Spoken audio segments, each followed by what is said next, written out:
Cold case investigators right here in Florida are identifying human remains and perpetrators of crimes faster than ever, and they're getting help from a special lab in Texas. Several times a month, law enforcement announce major developments in these cases, many of them in the Tampa Bay area. Tonight, 10 Tampa Bay's Chris Hurst takes a deeper dive into why this one lab is seemingly at the center of cracking cases, sometimes decades old, and the relief it gives to families. Forensic genetic genealogy has been around for a long time. DNA from a body or a scene is analyzed to match it to a person. But only recently have medical geneticists broken into the field, investing millions into a one-stop shop for solving cold cases.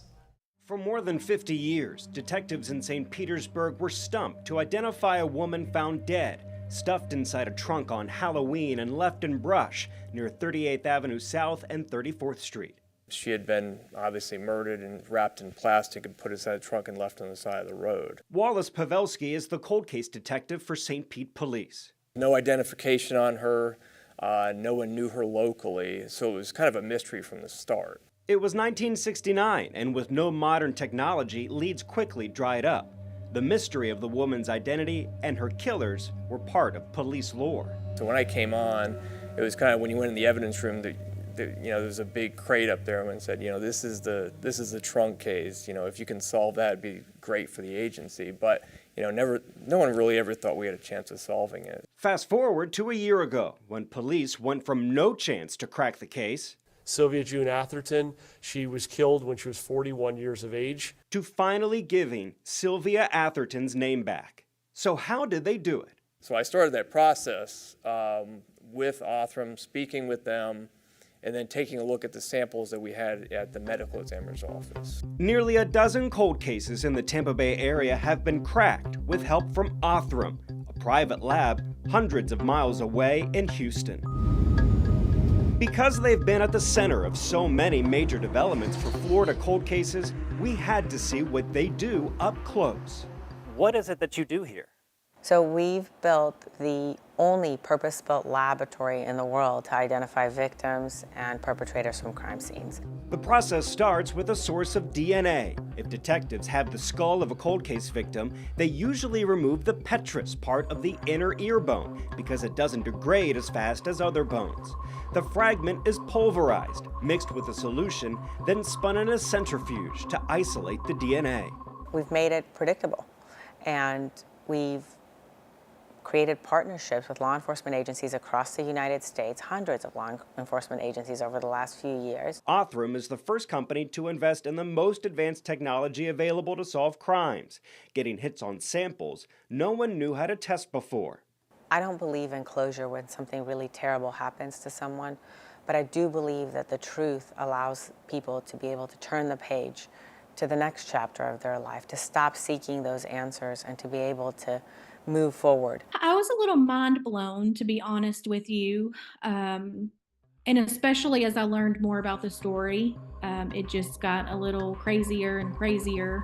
Heather Fox lives in Kentucky and about 18 months ago got a call from the Hernando County Sheriff's Office about her grandmother that disappeared in 1972. For 50 years, Peggy Nelson was an unidentified murder victim, her body found in the woods outside Brooksville. But Hernando's cold case detective, George Lloydgren, never stopped digging and discovered Othram in 2022. By August of 2022, I got the results and a phone call back saying, we identified your victim. From there, Lloydgren tracked down Peggy's family to confirm the match. Heather says it's been surreal to have some answers, but has been healing. It's gotten me closer to family I didn't know that I had and who lived in the same town as me. Since Peggy Nelson's name was revealed earlier this year, Lloydgren has made a major break in the case, learning Peggy remarried after leaving an abusive husband in Kentucky. That new man, Jerry Lee Fletcher, is now a person of interest in Peggy's murder. Well, Jerry Lee Fletcher is a convicted murderer.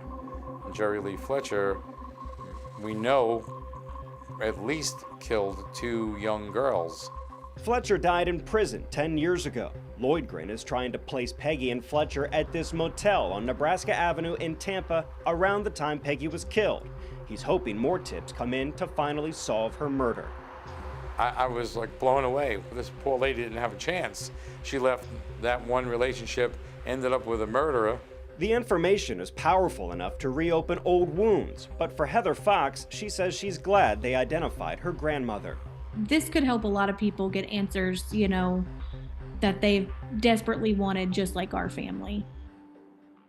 Othram has several more DNA cold case samples pending in the Tampa Bay area that it hopes to identify later this year, including at least one more in Hernando County, one by one turning cold cases into closed cases.